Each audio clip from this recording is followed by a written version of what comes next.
안녕하세요. 저는 박영수라고 합니다. 올해 72이에요. 정말 큰일 날 뻔했던 제 이야기 좀 들어주세요. 나 죽기만 기다리던 자식들한테 가짜 유언장으로 뒤통수를 쳐버린 이야기 말입니다. 들어보시면 정말 기가 막히실 거예요. 자식 이기는 부모 없다는 건 자식을 낳아봐야만 알 수 있는 지독한 진리입니다. 하지만 때로는 그 자식들이 부모를 어떻게 생각하는지, 돈 앞에서 얼마나 추악해질 수 있는지 똑똑히 보게 되죠. 저는 평생 건설 현장에서 일했습니다. 30살에 현장에 뛰어들어 60까지 30년을 고생했어요.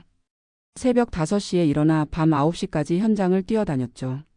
손은 늘 시멘트 가루로 거칠어졌고 등은 자재 나르느라 늘 아팠습니다. 그렇게 모은 돈이 퇴직금까지 합쳐서 제법 되더군요. 서울 변두리 아파트 한 채는 완전히 제 것이고 은행 통장에도 3억 정도 모여 있었어요. 국민연금도 월 80만 원씩 나오니까 아내 몫까지 합치면 충분했죠. 계산해 보니 총 자산이 9억 정도 되더라고요. 그동안 빚 한 푼 없이 성실하게 살아온 보람이 있었습니다. 아내하고 둘이 계획을 세웠어요. 이 아파트 팔고 시골로 내려가서 전세 살면서 여행도 하고 남은 여생을 편안하게 보내자고 말이에요. 자식들도 다 장성해서 각자 가정 꾸리고 사니까 이제 우리끼리 살아도 되겠더라고요. 그런데 말입니다. 작년 가을부터 뭔가 이상한 일들이 벌어지기 시작했어요. 첫 번째로 달라진 건 큰아들 진수였습니다. 그 녀석이 갑자기 효자가 된 거예요. 평소에는 1년에 두세 번 얼굴 보기도 어려웠는데 한 달에 2번씩 찾아오더라고요. 어느 날 저녁이었습니다. 현관 초인종이 울리길래 나가보니 진수가 서 있었어요. 손에는 비싼 과일 상자를 들고 있었죠. 아버지, 안녕하세요. 인사는 정중했는데 어딘가 어색했습니다. 평소 같으면 아빠라고 부르는데 갑자기 존댓말을 하더라고요. 이게 뭐야, 갑자기? 그냥 부모님께 안부 인사드리러 왔어요. 요즘 너무 바빠서 자주 못 찾아뵙잖아요. 아내가 반가워하며 진수를 맞았습니다. 그런데 진수가 앉자마자 하는 말이 걸작이었어요. 아버지, 요즘 건강은 어떠세요? 나이가 나이인지라 걱정이 되더라고요. 72이 그렇게 늙은 나이도 아닌데 말이에요. 더 이상한 건 그 다음 말이었습니다. 혹시 유언장 같은 건 써놓으셨어요? 만약의 사태에 대비해서 미리 정리해 놓으시는 게 좋을 것 같은데요. 순간 등줄기가 차가워졌습니다. 아직 팔팔한 아버지한테 유언장 이야기를 하다니 이게 정상적인 아들이 할 소리인가 싶었어요. 무슨 소리야, 나 아직 죽을 때가 아니야. 아, 그런 뜻이 아니라 미리 준비해 놓으시면 나중에 편하실 것 같아서요. 법적으로도 복잡한 절차 없이 깔끔하게 정리되잖아요. 그러면서 진수가 슬쩍 던진 말이 더 기가 막혔습니다. 그리고 아버지, 형제들한테는 말씀 안 하시는 게 좋을 것 같아요. 괜히 복잡해질 수 있으니까요. 저만 믿으시고 상의하세요. 그 말을 듣는 순간 뭔가 석연치 않다는 생각이 들었어요. 왜 다른 형제들한테는 비밀로 하라고 하는 걸까요? 진수가 간 후에 아내와 이야기를 나눴습니다. 여보, 큰아들 뭔가 이상하지 않아? 왜? 효도하려고 하는데 뭐가 이상해? 아니야, 평소답지 않다고. 갑자기 유언장 이야기까지 하고 말이야. 아내는 치매 초기 증상이 있어서 판단력이 예전 같지 않았어요. 그래서 제 말을 대수롭지 않게 여겼죠. 그런데 일주일 후에 둘째 진호가 찾아왔습니다. 진호는 의사입니다. 겉보기에는 성공한 셈이죠. 아버지, 건강검진 받으러 가시죠. 제가 아는 병원에서 정밀검사 받으시면 좋을 것 같아요. 의사인 아들이 부모 건강 챙기는 건 당연하다고 생각했어요. 그런데 이상한 건 그 다음이었습니다. 검진비가 좀 많이 나올 것 같은데 보험 처리가 복잡하니까 현금으로 준비하세요. 한 100만 원 정도면 될 것 같아요. 100만 원이라니 아무리 정밀 검사라지만 너무 과한 것 같았어요. 더 의심스러운 건 진호도 형제들 이야기를 꺼냈다는 거였습니다. 아버지, 형이나 누나들한테는 굳이 말씀 안 하셔도 될 것 같아요. 괜히 걱정시킬 필요 없잖아요. 저만 믿고 따라오세요. 또 다시 다른 형제들한테는 비밀로 하라는 말이었습니다. 이상했어요. 왜 모두들 비밀을 만들려고 하는 걸까요? 그 다음 주에는 큰딸 미영이가 왔습니다. 미영이는 작년에 이혼했어요. 홀로 아이 둘을 키우고 있죠. 아버지, 아이들 교육비가 너무 많이 들어요. 사교육비가 만만치 않더라고요. 처음에는 딸이 힘들어하니까 도와주고 싶었습니다. 그런데 미영이가 요구한 금액이 500만 원이었어요. 한 번에 이렇게 많이? 조금씩 도와주면 안 되나? 아버지는 돈이 많으시잖아요. 저한테만 좀 도와주세요. 오빠들한테는 말씀 안 하셔도 돼요. 또 다른 형제들한테는 비밀로 하라는 말이었습니다. 이제 정말 의심이 되기 시작했어요. 마지막으로 막내딸 미라가 찾아왔습니다. 미라는 결혼해서 사는데 남편이 사업을 한다고 하더라고요. 아버지, 남편이 사업 자금이 필요하다고 해요. 시댁에서도 도와달라고 하는데 친정에서 좀 도와주시면 안 될까요? 미라가 요구한 금액은 1,000만 원이었습니다. 그것도 급하게 필요하다고 하더라고요. 1,000만 원이 어디 적은 돈이야. 좀 더 생각해보자. 아버지, 저희만 믿으시고 도와주세요. 오빠들이나 언니한테는 말씀 안 하셔도 돼요. 괜히 복잡해지니까요. 4명의 자식이 모두 똑같은 말을 했습니다. 다른 형제들한테는 비밀로 하라고 말이에요. 그날 밤 잠이 안 왔습니다. 뭔가 이상하다는 생각이 머릿속을 떠나지 않았어요. 자식들이 각자 다른 이유로 돈을 요구하면서 서로에게는 비밀로 하라고 하다니 이게 정상적인 상황일까요? 다음 날부터 저는 조용히 조사를 시작했습니다. 먼저 큰아들 진수의 상황을 알아봤어요. 예전 직장 동료를 통해 알아보니 충격적인 사실을 발견했습니다. 진수가 작년에 사업을 시작했는데 완전히 망했더라고요. 친구 보증을 서다가 그 친구마저 잠적해버려서 빚이 5억이나 된다고 했습니다. 그래서 요즘 돈 때문에 미쳐가고 있다더군요. 둘째 진호의 경우도 마찬가지였습니다. 의사라는 체면 때문에 겉으로는 성공한 것처럼 보이지만 주식 투자를 잘못해서 큰 손실을 봤다고 하더라고요. 병원 동료들 사이에서는 이미 소문이 났다고 했습니다. 큰딸 미영이는 이혼 과정에서 재산 분할도 제대로 못 받았고 전 남편이 양육비도 제대로 주지 않아서 경제적으로 많이 힘들다고 했어요. 막내 미라는 남편이 사업한다고 했지만 실상은 도박에 빠져 있었고 시댁에서는 친정에서 돈을 가져오라고 압박하고 있다더군요. 모든 게 명확해졌습니다. 4자식 모두 각자의 이유로 급전이 필요한 상황이었어요. 그래서 부모 재산에 눈을 돌린 거였죠. 더 기가 막힌 건 그 다음에 알게 된 사실이었습니다. 이웃집 할머니 한 분이 저한테 조용히 귀띔해 주셨어요. 영수 씨, 자네 큰며느리가 우리 동네 부동산에 와서 자네 집 시세를 알아봤다더군. 그리고 둘째 며느리는 은행에 가서 대출 상담을 받았다고 하네. 며느리들까지 나서서 시댁 재산을 조사하고 있었던 거예요. 사위도 마찬가지였습니다. 미라 남편이 동네 노인정에 와서 장인 재산이 얼마나 되는지 슬쩍슬쩍 물어보고 다녔다더군요. 그제야 모든 퍼즐이 맞춰졌습니다. 자식들이 각자 따로 접근한 이유, 서로에게 비밀로 하라고 한 이유가 명확해졌어요. 서로 경쟁자라고 생각하고 있었던 거죠. 분노가 치밀었습니다. 평생 이 자식들을 키우기 위해 얼마나 고생했는데 이제 와서 내 죽기만 기다리고 있다니. 그날 밤 아내와 심각한 대화를 나눴습니다. 여보, 애들이 우리 재산만 노리고 있어. 그럴 리가 없어. 우리 자식들이 어떻게 그럴 수가 있어? 증거가 다 있어. 애들이 각자 돈 때문에 어려운 상황이야. 아내는 처음에는 믿지 않으려 했지만 제가 조사한 내용을 하나하나 설명해 주니 충격을 받더라고요. 그럼 우리가 어떻게 해야 해? 일단 애들 본색을 확실히 드러내게 해야겠어. 그래야 정신을 차리든지 말든지 하겠지. 저는 치밀한 계획을 세웠습니다. 가짜 유언장을 만드는 거였어요. 다음 날 법무사 사무실에 갔습니다. 평소 알고 지내던 법무사 선생님께 상황을 설명드렸어요. 선생님, 이런 상황에서 어떻게 하는 게 좋을까요? 법무사 선생님도 기가 막히다는 표정을 지으시더라고요. 참 안타까운 일이네요. 요즘 이런 경우가 많아요. 노부모의 재산만 노리는 자식들이 늘고 있어요. 그럼 제가 생각한 방법이 괜찮을까요? 법적으로는 문제 없어요. 유언장은 언제든지 변경할 수 있으니까요. 다만 가족 관계가 더 나빠질 수도 있다는 점은 고려하셔야겠어요. 이미 나빠질 대로 나빠졌어요. 이제는 확실히 정리하고 싶습니다. 법무사 선생님의 도움을 받아 2개의 유언장을 만들었습니다.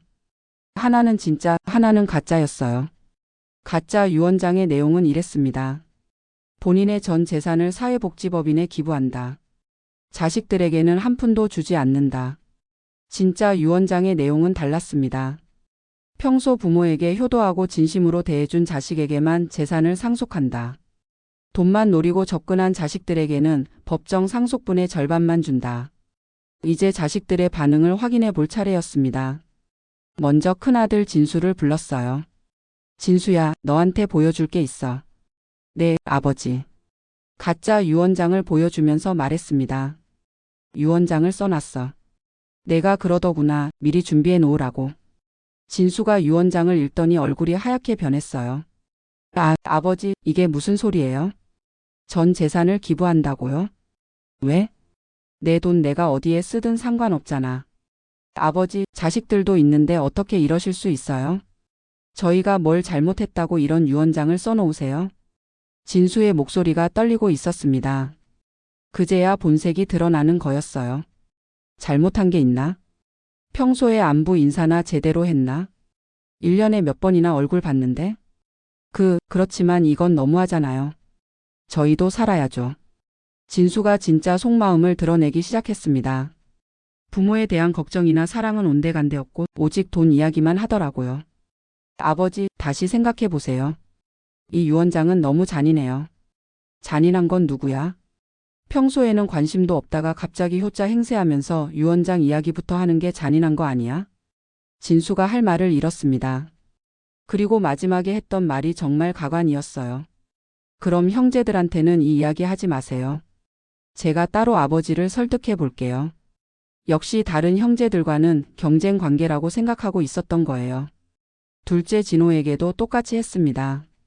의사라서 그런지 좀 더 침착하게 반응했지만 결과는 마찬가지였어요. 아버지, 이런 결정을 하시기 전에 저와 상의하셨어야죠.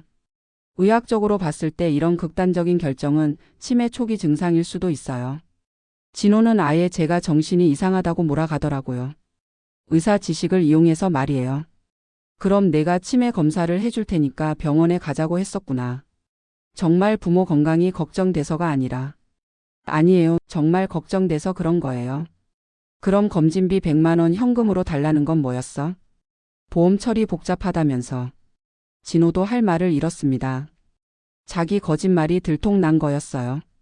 큰딸 미영이와 막내 미라의 반응도 예상대로였습니다. 두 딸 모두 울면서 화를 내더라고요. 아버지, 저희가 뭘 잘못했다고 이러세요? 전 이혼해서 혼자 아이들 키우느라 얼마나 힘든데요. 아버지, 시댁에서 친정 도움 없으면 이혼하라고 해요. 저 정말 어떻게 해요? 모두 자기 사정만 이야기할 뿐 부모에 대한 미안함이나 반성은 전혀 없었습니다. 더 기가 막힌 건 며느리들과 사위의 반응이었어요. 진수 아내가 직접 찾아왔습니다. 아버님, 유언장을 다시 써주세요. 저희도 살아야 해요. 시아버님 재산으로 저희 빚을 갚아야 한다고요. 노골적으로 시댁 재산을 당연시하더라고요. 진호 아내도 마찬가지였습니다. 아버님이 의사인 남편을 뒀으니까 노후는 걱정 없으실 거예요. 그럼 재산은 저희가 관리하는 게 맞지 않나요?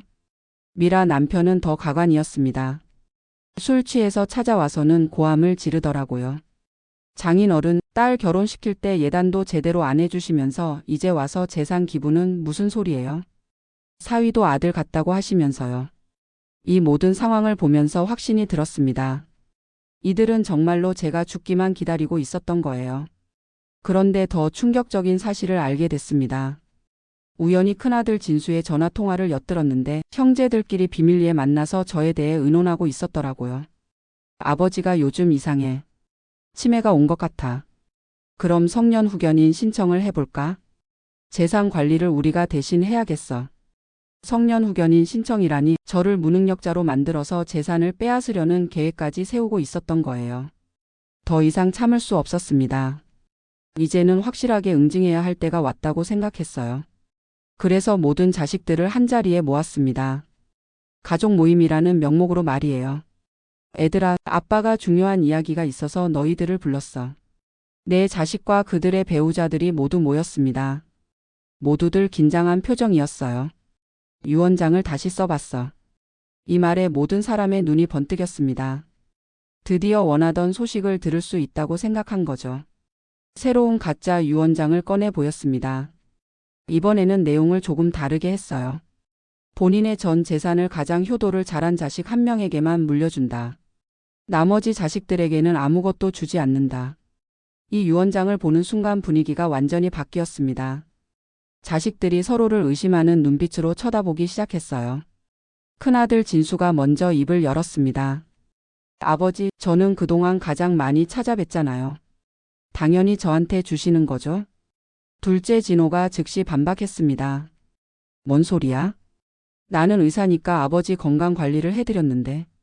당연히 나한테 주셔야지. 큰딸 미영이도 끼어들었습니다. 오빠들은 뭐야?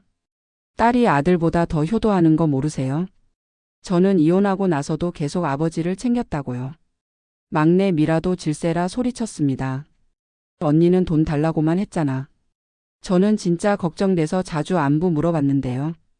보세요. 한순간에 형제 자매가 원수가 됐습니다. 평소에는 서로 사이가 좋다고 했던 자식들이 재산 앞에서는 완전히 달라졌어요. 며느리들은 더했습니다. 큰 며느리가 소리를 질렀어요. 시아버님, 저희 남편이 가장 책임감이 강해요. 장남이니까 당연히 저희가 모셔야죠. 둘째 며느리도 지지 않았습니다. 무슨 소리예요? 저희 남편은 의사라서 시부모님 건강 관리를 완벽하게 해드릴 수 있어요. 의료비도 절약되고요. 사위도 끼어들었습니다. 장인어른, 사위가 아들이라고 하시잖아요. 저는 장인어른을 친아버지처럼 모시겠어요. 정말 가관이었습니다. 모두들 자기가 가장 효도를 잘했다고 주장하면서 서로 헐뜯기 시작했어요. 그때 큰아들 진수가 폭탄 발언을 했습니다. 아버지, 솔직히 말씀드리면 저는 지금 상황이 너무 어려워요. 보증을 잘못 써서 빚이 많이 생겼어요. 아버지 재산으로 정리하고 싶어요. 이 말이 신호탄이 됐습니다. 다른 자식들도 하나둘 진실을 털어놓기 시작했어요. 둘째 진호도 고백했습니다. 저도 솔직히 말씀드릴게요. 주식 투자를 잘못해서 큰 손실을 봤어요. 의사라는 체면 때문에 지금까지 숨겼는데 정말 도움이 필요해요. 큰딸 미영이도 울면서 말했습니다. 아버지, 저도 정말 어려워요. 이혼하면서 재산 분할도 제대로 못 받았고 아이들 교육비도 너무 많이 들어요. 정말 도와주세요. 막내 미라는 아예 무릎을 꿇었습니다. 아버지, 시댁에서 친정 도움 없으면 이혼하라고 해요. 남편이 도박빚까지 있어서 정말 막막해요. 저만 도와주세요. 모든 자식들의 진실이 드러났습니다. 평소에 효도한다고 했던 모든 행동이 거짓이었어요. 오직 돈 때문이었던 거죠. 그런데 더 가관인 건 자식들이 서로를 비난하기 시작한 거였어요. 형은 사업도 제대로 못하면서 부모님 돈만 노렸잖아. 너는 의사면서 도박 같은 주식 투자나 하고. 언니는 결혼도 제대로 못해서 이혼하고는 친정에 기대려고. 막내는 남편 잘못 만나서 시댁 눈치나 보고. 서로의 약점을 들춰내며 헐뜯는 모습이 정말 추악했습니다. 이게 제가 평생 키운 자식들의 진짜 모습이었어요. 더 기가 막힌 건 며느리들과 사위의 반응이었습니다. 서로 자기 남편이나 아내를 밀어붙이면서 다른 형제들을 깎아내리더라고요. 시아버님, 다른 형제들은 다 문제가 있지만 저희 남편만큼은 믿으셔야 해요. 장인어른, 처남들은 모두 실패했지만 저는 달라요. 한 집안 식구들이 재산 앞에서 완전히 원수가 된 거예요. 저는 조용히 자리에서 일어났습니다. 이제 됐어. 너희들 하고 싶은 말은 다 들었어. 모든 사람이 저를 쳐다봤습니다. 누구에게 재산을 물려줄지 발표하기를 기다리는 눈빛이었어요. 그런데 말이야, 이 유언장은 가짜야. 순간 방 안이 조용해졌습니다. 무슨 말인지 이해하지 못하는 표정들이었어요. 가짜라고? 무슨 소리예요? 큰아들 진수가 어리둥절하게 물었습니다. 말 그대로야. 너희들 반응을 보려고 일부러 만든 가짜 유언장이야. 이제야 상황을 이해한 자식들의 얼굴이 하얗게 변했어요. 그럼 진짜 유언장은 어떻게 되는 거예요? 둘째 진호가 떨리는 목소리로 물었습니다. 저는 진짜 유언장을 꺼냈습니다. 그리고 천천히 읽어주기 시작했어요. 본인 박영수는 다음과 같이 유언한다. 평생 부모에게 진심으로 효도하고 사랑으로 대해준 자식에게는 전 재산을 균등하게 상속한다. 하지만 부모의 재산만 노리고 가짜 효도를 한 자식들에게는 법정 상속분의 절반만 상속한다. 자식들이 숨을 죽이고 들었습니다. 그리고 중요한 건 이거야. 진짜 효도가 무엇인지는 내가 판단한다. 돈을 요구하면서 다른 형제들에게는 비밀로 하라고 한 자식들, 부모의 재산을 미리 조사한 며느리와 사위들, 부모를 무능력자로 만들어 재산을 빼앗으려 한 자식들은 모두 여기에 해당한다. 이 말을 듣는 순간 모든 사람의 얼굴이 파랗게 변했어요. 자기들의 모든 행동이 다 들통났다는 걸 깨달은 거였죠. 아버지, 언제부터 알고 계셨어요? 큰딸 미영이가 떨리는 목소리로 물었습니다. 처음부터 다 알고 있었어. 너희들이 각자 다른 이유로 돈이 필요한 상황인 것도 알고, 며느리들이 부동산에서 우리 집 시세 알아본 것도 알고, 사위가 동네에서 내 재산 캐묻고 다닌 것도 다 알고 있었어. 모든 사람이 할 말을 잃었습니다. 자기들이 교묘하게 숨겼다고 생각했던 일들이 모두 발각된 거였어요. 그리고 성년 후견인 신청하려던 것도 다 알고 있어. 나를 치매 환자로 만들어서 재산을 빼앗으려는 계획까지 세웠잖아. 큰아들 진수가 바닥에 고개를 박았습니다. 아버지, 정말 죄송해요. 저희가 너무 잘못했어요. 이제야 사과하더라고요. 하지만 진심이 느껴지지 않았습니다. 들통났으니까 어쩔 수 없이 하는 사과였어요. 너희들 사과는 필요 없어. 이미 마음은 정했어. 저는 최종 결론을 발표했습니다. 내 재산은 진짜로 사회복지법인에 기부할 거야. 너희들한테는 법정 상속분도 주지 않을 거야. 왜냐하면 너희들은 내가 살아있을 때 진짜 자식 역할을 하지 않았거든. 이 말에 모든 사람이 패닉에 빠졌습니다. 아버지, 그럼 저희는 어떻게 해요? 너희들이 알아서 해. 평생 부모 재산 없이도 잘 살았잖아. 앞으로도 그렇게 살면 돼. 며느리들이 울기 시작했습니다. 시아버님, 그럼 저희 빚은 어떻게 갚아요? 그건 너희 남편이 책임질 일이지 내가 왜 책임져야 해? 사위도 필사적으로 매달렸습니다. 장인어른, 한 번만 용서해 주세요. 다시는 이런 일 없을게요.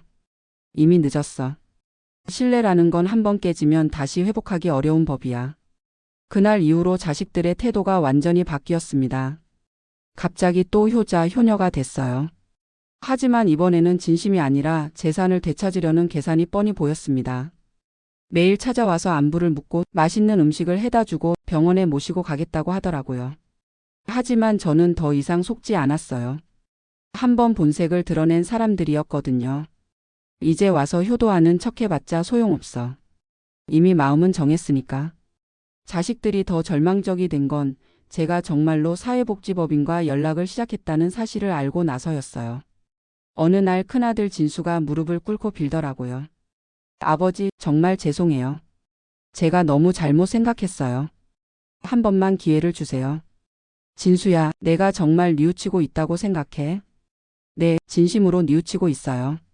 그럼 내 빚은 내가 스스로 해결해. 부모 재산에 의존하지 말고. 진수가 할 말을 잃었습니다. 결국 진짜 뉘우침이 아니라 돈 때문이었던 거예요. 다른 자식들도 마찬가지였습니다. 모두 입으로는 뉘우친다고 했지만 결국 재산에 대한 미련을 버리지 못했어요. 그래서 저는 더욱 확신을 갖게 됐습니다.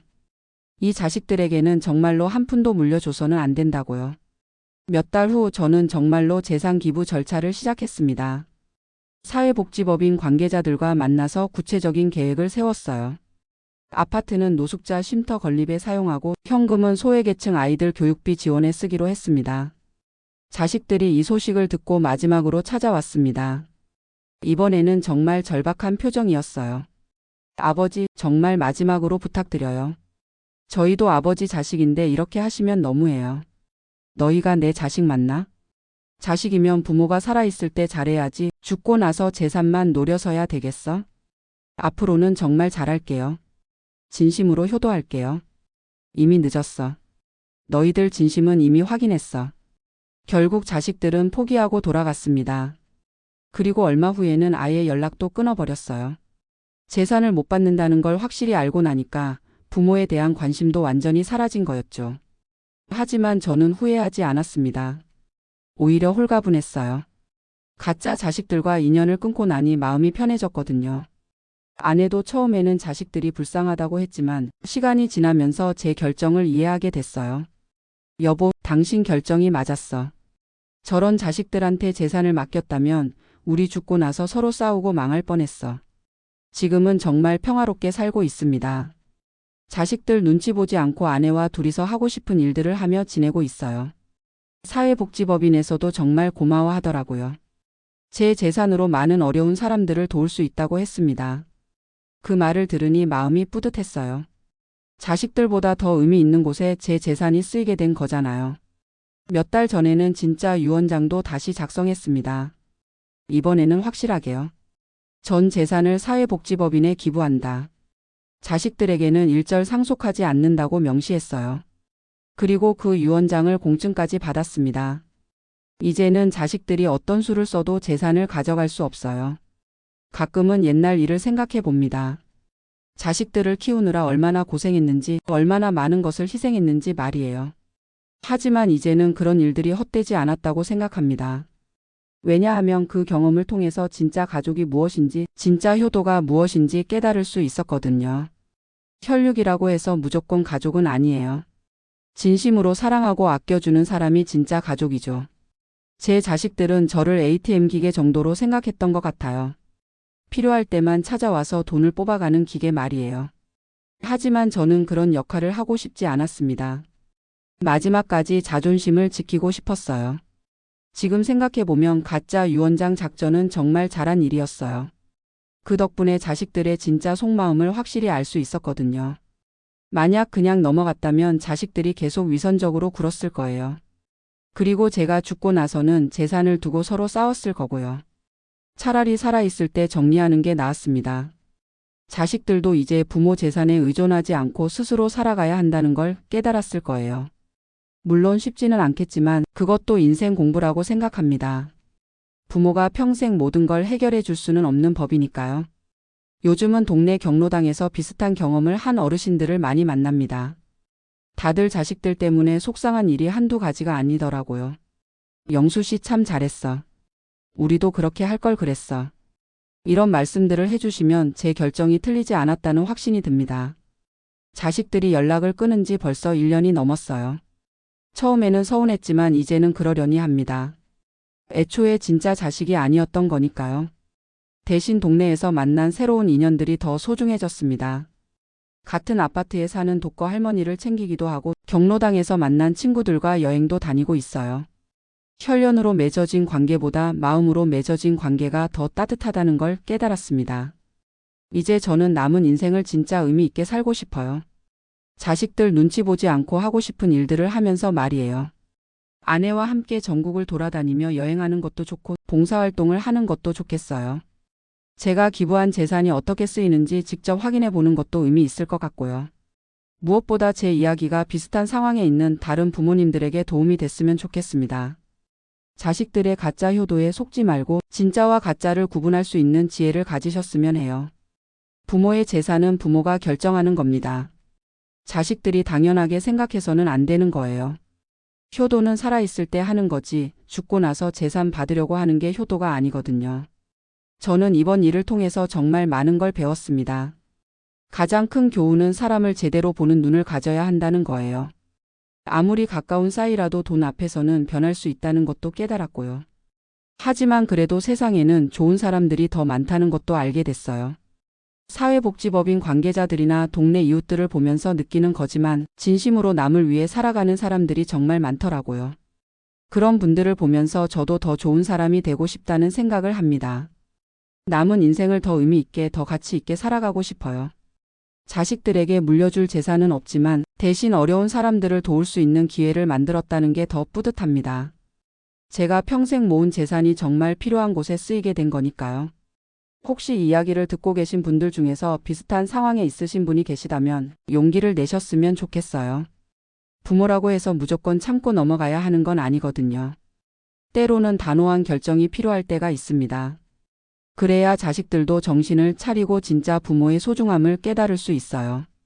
저는 지금도 자식들이 언젠가는 깨닫기를 바라고 있습니다.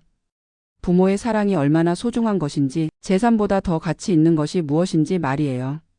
비록 지금은 연락이 끊어진 상태이지만 언젠가는 진심으로 사과하러 올 수도 있다고 생각합니다. 그때가 되면 용서해 줄 마음도 있어요. 하지만 재산은 절대 다시 생각하지 않을 겁니다. 한번 믿음이 깨진 건 다시 회복하기 어렵거든요. 지금까지 제 이야기 들어주셔서 정말 고맙습니다.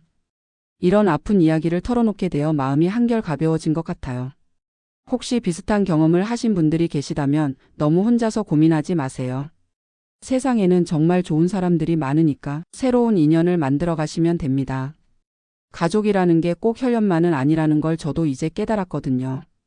진심으로 서로를 아끼고 챙기는 사람들이 진짜 가족이에요. 저는 이제 그런 사람들과 함께 남은 인생을 행복하게 살아갈 예정입니다. 자식들 때문에 속상해하지 않고 말이에요.